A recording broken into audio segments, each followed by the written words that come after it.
आज का केस है इंडिया के सॉफ्टवेयर इंजीनियर रघुनंदन यंदमुरी का, जो कि अमेरिका की जेल में पिछले 10 साल से डेथ रो पे है। यानी वो मौत की सजा का वेट कर रहा है, वो भी पिछले 10 साल से।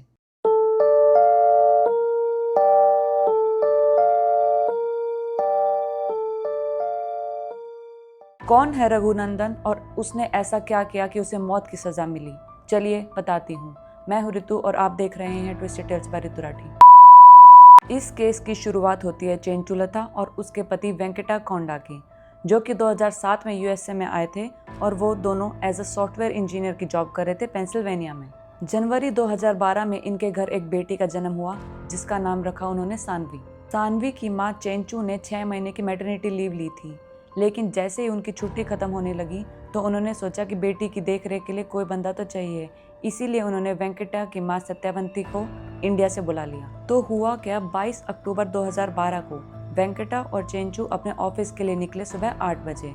वहीं घर पे थी वेंकटा की मां सत्यावंती और उनकी 10 महीने की बेटी सानवी। वेंकटा की पत्नी चेंचू ने वेंकटा को कॉल करके बताया कि तुम्हारी मां सत्यावंती फोन पिक नहीं कर रही। इसलिए वेंकटा हड़बड़ाहट में अपने घर पहुंचता है और वो ये मंजर देख के हैरान हो जाता है कि उसकी माँ 61 वर्षीय सत्यावंती खून से लथपथ हालत में पड़ी हुई है, वो भी किचन में। सत्यावंती का इतना खून बह चुका था कि उसकी मौत हो चुकी थी। वहीं घर से उसकी 10 महीने की बेटी सानवी गायब थी। वहीं वेंकटा को घर में से ही 50,000 की फिरौती का नोट भी मिलता है।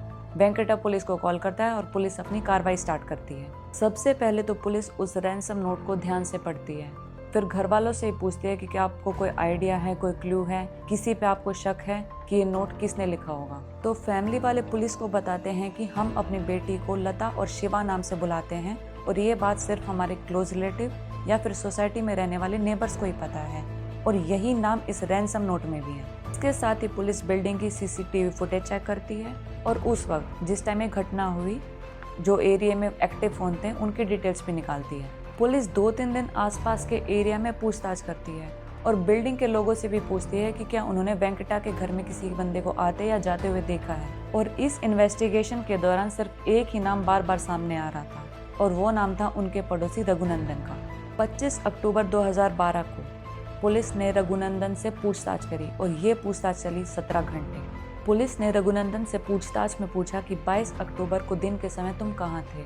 तो रघुनंदन ने बताया कि मैं घर पे ही था और अपने पत्नी के साथ लंच कर रहा था। वहीं रघुनंदन की पत्नी ने बताया कि 22 अक्टूबर के दिन में रघुनंदन घर पे मौजूद ही नहीं था। तो पुलिस ने रघुनंदन से कहा कि अगर तुम 22 अक्टूबर के दिन के समय अपने घर पे ही थे तो बार बार इस सीसीटीवी फुटेज में वेंकटा के घर के आसपास क्यों दिख रहे हो, और जो तुम्हारा फोन है उसकी लोकेशन भी वेंकटा के घर की क्यों दिख रही है। इस बात से रघुनंदन टूट गया और उसने सारा सच उगल दिया और बताया कि सानवी की भी मौत हो चुकी है और उसकी बॉडी मेरी बिल्डिंग जहां मैं रहता हूं किंग ऑफ पर्शिया के म्यूजियम के सोना रूम में रखी हुई है।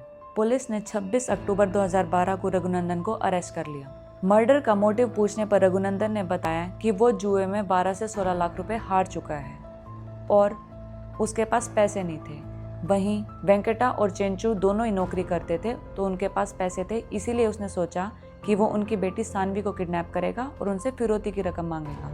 रघुनंदन ने यह भी बताया कि उसका मर्डर करने का कोई मोटिव ही नहीं था, लेकिन गलती से हड़बड़ाहट में मतलब कि पैनिक होकर उससे सत्यावंती का मर्डर हो गया और सत्यावंती की गोद में सानवी थी, जिससे वो गिर गई। नीचे गिरने के कारण सानवी रोने लगी, इसलिए रघुनंदन ने चुप कराने के लिए सानवी के मुंह में रुमाल ठूस दिया और उसे टॉवल से लपेट दिया और इसके बाद उसे एक बैग में रख दिया। और बैग में रखने के कारण सानवी को सांस नहीं आया और दम घुटने के कारण सानवी की भी मौत हो गई। 20 नवंबर 2014 को कोर्ट ने बताया कि ये एक एक्सेप्शनल केस है और समाज को रघुनंदन से बहुत खतरा है।